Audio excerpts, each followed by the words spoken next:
毎日ね肩の前で壁切ると言ってほっちゃう One, two, three, four 手中切ってこい手中切ってこ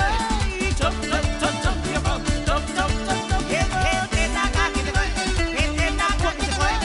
ちょっとちょっとよぼちょっとちょっとよぼボンボンって毎日ね世の中なこいって毎日ね